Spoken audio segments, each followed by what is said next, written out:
Halo, shalom teman-teman. Sekali lagi kembali hadir saya Maria J. Dewi dan masih dalam Holy Spirit Movement yang memasuki hari yang keempat. Nah, kemarin saya sudah berjanji bahwa saya akan membahas kalau pekerjaan Roh Kudus dan manifestasi Roh Kudus itu adalah dua hal yang berbeda. Pekerjaan Roh Kudus itu adalah pekerjaan yang dilakukan di dalam kita, ya. Dan kalau manifestasi Roh Kudus adalah pekerjaan Roh Kudus yang dilihat dan dapat dinikmati oleh orang lain, ya. Nah, saya tidak membahas mengenai buah roh, tapi saya akan membahas mengenai karunia roh. Karena kemarin kita sudah baca firman Tuhan. Ketika kita diberikan pikiran Kristus, pengetahuan mengenai bagaimana kita mengaktifasi karunia yang diberikan oleh Allah, itu adalah hal yang penting. Tapi saya akan membahas sekilas mengenai buah roh.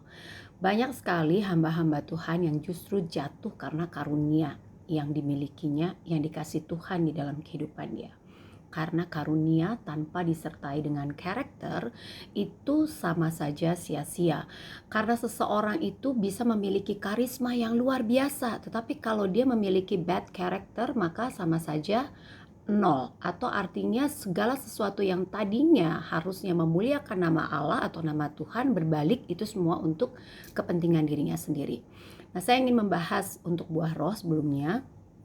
Buah roh itu ada di Galatia 5 ayat 22 sampai 23. Tetapi buah roh, di sini disebutkannya buah roh, bukan buah-buah roh. Itu berarti satu, ya. Ini ilustrasi satu buah tetapi memiliki 9 rasa. Yang pertama kasih, sukacita, damai sejahtera, kesabaran, kemurahan, kebaikan, kesetiaan, kelemah lembutan, dan penguasaan diri. Pekerjaan Roh Kudus di dalam hidup kita akan membuat buah roh itu menjadi semakin besar. Artinya kalau kita memberikan makanan, memberikan pupuk yang tepat, maka buah roh ini akan menjadi semakin besar. Contoh, kasih kita. Yang tadinya kasih kita mungkin terbatas dengan orang-orang yang kita kenal, orang-orang yang juga mengasihi kita. Karena dalam perjalanan hidup kita, Roh Kudus itu bekerja di dalam hidup kita, akhirnya kasih kita itu bisa tanpa kita sadarin itu melimpah ruah juga bagi orang-orang yang tidak kita kenal. Nah, itulah pekerjaan Roh Kudus inside atau di dalam kita. Tetapi manifestasi Roh Kudus adalah hal yang lebih penting yang saya mau bahas di dalam kegerakan Roh Kudus atau Holy Spirit Movement yang akan Tuhan kerjakan di 2020 ini. Di mana kita akan melihat penggenapan firman Tuhan.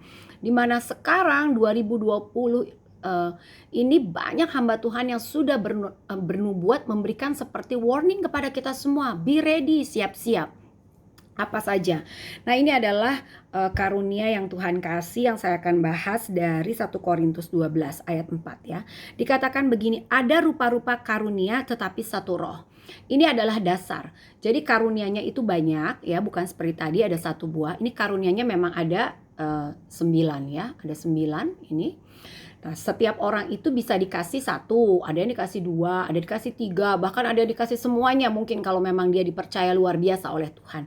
Tetapi yang ngasih satu roh. Itu sebabnya harusnya orang yang memiliki karunia yang berbeda-beda ini tetap senternya satu, yaitu Tuhan, yaitu Allah. Kemarin kita sudah mendengarkan bahwa kita diberikan pengertian-pengertian baru untuk mengerti apa sih gunanya karunia itu di dalam kehidupan kita. Yang ayat kelima, ada rupa-rupa pelayanan tetapi satu Tuhan. Saya lebih suka menyebutnya bukan ministry tetapi service.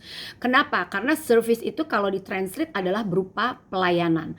Di mana ilustrasinya misalnya begini, kita sedang makan di sebuah restoran. Kita dilayani dengan baik oleh pelayannya. Tetapi kita ingat brand restorannya. Oh, restoran ini memberikan pelayanan yang luar biasa. Oh, restoran ini makanannya enak. Nah, itulah tujuannya, rupa-rupa pelayanan tetapi satu Tuhan. Jadi ketika kita melakukan service kita kepada orang lain, apapun bentuknya dari 9 yang tadi sudah disebutkan karunia, itu ujung-ujungnya orang itu tahu bahwa Tuhan yang melakukannya lewat pelayanan kita, lewat service kita. Itu ayat yang kelima. Kemudian ayat yang ke-6, dan ada berbagai-bagai perbuatan ajaib, tetapi Allah adalah satu yang mengerjakan semuanya dalam semua orang. Seorang hamba Tuhan memberikan satu statement begini, ketika ada orang sakit, kita berdoa dan orang sakit itu sembuh, itu berarti Tuhan mengasihi orang itu lewat kita. Ya, perhatikan sekali lagi, ketika ada orang sakit, kita berdoa dan kemudian lewat doa kita Tuhan mengerjakan kesembuhan itu berarti kasih Tuhan itu sedang mengalir ke orang itu, bukan ke kita. Karena ketika kita menerima karunia, karunia itu sama dengan pelayanan. Kita punya karunia berarti ada service yang harus kita lakukan. Dan ketika kita berdoa, kemudian dia sembuh, orang luar akan melihat itu sebagai perbuatan ajaib. Tetapi ujungnya atau goalnya dia harus tahu bahwa perbuatan ajaib itu adalah Tuhan yang melakukannya. Jadi kita harus hati-hati sebagai orang-orang yang dikasih karunia. Ketika kita mengaktifasi karunia kita itu, ujungnya seperti firman Tuhan katakan adalah Tuhan Allah yang mengerjakannya semuanya itu. Kemudian ketika kita ketemu orang yang sudah stres, sudah putus asa, mau bunuh diri, kita menyediakan telinga, menyediakan waktu, dan kemudian kita berkata-kata dengan kata-kata hikmat kita, dia tidak jadi mau bunuh diri, maka Allah mengasihi orang itu. Dia tidak mau orang itu binasa, tapi mengerjakan kasih itu, mengalirkan kasih itu lewat kita. Makanya tadi saya katakan, ketika karunia tidak disertai dengan karakter yang keluarnya adalah buah roh, contohnya tadi orang bisa keblinger, makanya dia butuh yang namanya penguasaan diri, butuh pekerjaan Roh Kudus yang namanya penguasaan diri, supaya ketika dia melakukan manifestasi Roh Kudus itu dia tidak keblinger. Lanjut lagi ya, saya akan bahas dari yang ke-7 sampai yang ke-11. Itu karunia-karunia. Saya akan membahas dengan singkat. Yang pertama, karunia untuk berkata-kata dengan hikmat. Karunia berkata-kata dengan pengetahuan, ya. Kemudian karunia iman, karunia untuk menyembuhkan, karunia mengadakan mujizat, karunia untuk bernubuat, karunia untuk membedakan macam-macam roh, karunia untuk berkata-kata dengan bahasa roh, karunia untuk menafsirkan bahasa roh itu. Contoh misalnya, kita sedang pergi ke suatu tempat yang baru. Dan tiba-tiba di sana ada yang kerasukan setan. Dan kemudian pada waktu itu dengan karunia yang Tuhan kasih untuk berkata-kata dengan bahasa roh, dan kita aktifkan karunia itu, tiba-tiba tempat itu menjadi lebih tenang, lebih berubah atmosfernya dari yang tadinya ketakutan karena ada roh jahat, tiba-tiba langsung instantly bisa berubah karena ada pekerjaan Roh Kudus. Ada pekerjaan Roh Kudus lewat apa? Lewat kita yang menyembah dan berkata-kata di dalam bahasa roh, mungkin tidak mengerti secara harafiah, tetapi bahasa roh itu mengusir setan yang ada di tempat itu. Nah, ketika itu terjadi, seperti tadi, itu adalah suatu perbuatan ajaib yang dilihat oleh orang yang ada di luar. Dan kemudian ketika itu terjadi harus ngomong gini, benar itu Allahnya orang itu yang hebat, benar Allahnya orang itu yang ajaib. So that's goalnya. Nah, makanya saya bilang ada kegerakan Roh Kudus yang akan menuntun kita sekarang ini untuk mengaktifasi karunia-karunia roh itu. Karena karunia-karunia roh itu dapat dilihat dan dirasakan oleh orang lain. Kalau pekerjaan Roh Kudus yang di dalam kita, kalau kita terus mengerjakannya dengan baik dan benar, seperti tadi saya katakan, segala sesuatu itu akan tumbuh, akan menjadi semakin besar. Siapa yang menerima manfaatnya? Kita. Tetapi yang namanya manifestasi roh, yang menerima manfaatnya adalah orang lain. Dan untuk itu, kita harus selalu berjaga-jaga. Nah, ayat yang ke-11 itu kembali mengingatkan apa yang disebut pertama kali di ayat 4. Ada rupa-rupa karunia, tetapi satu roh. Ayat 11 itu disebut lagi.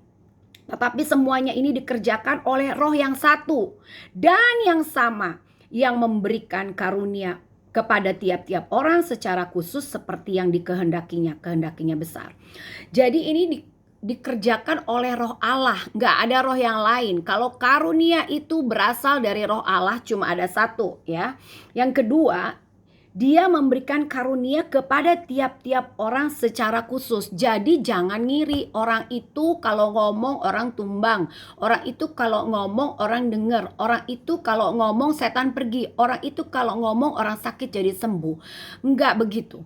Karena dikatakan begini, tiap-tiap orang diberikan karunia secara khusus seperti yang dikehendakinya. Nyanya besar seperti yang dikehendaki oleh Allah Bapa. Ini adalah hal yang sangat mendasar. Ketika kita menerima karunia, kita terima apa yang Tuhan kasih, yang paling pas, yang dapat kita lakukan sebagai bentuk pelayanan kita. Ada banyak hamba Tuhan, ada banyak kita mungkin gini, Tuhan kasih saya karunia ini, karunia.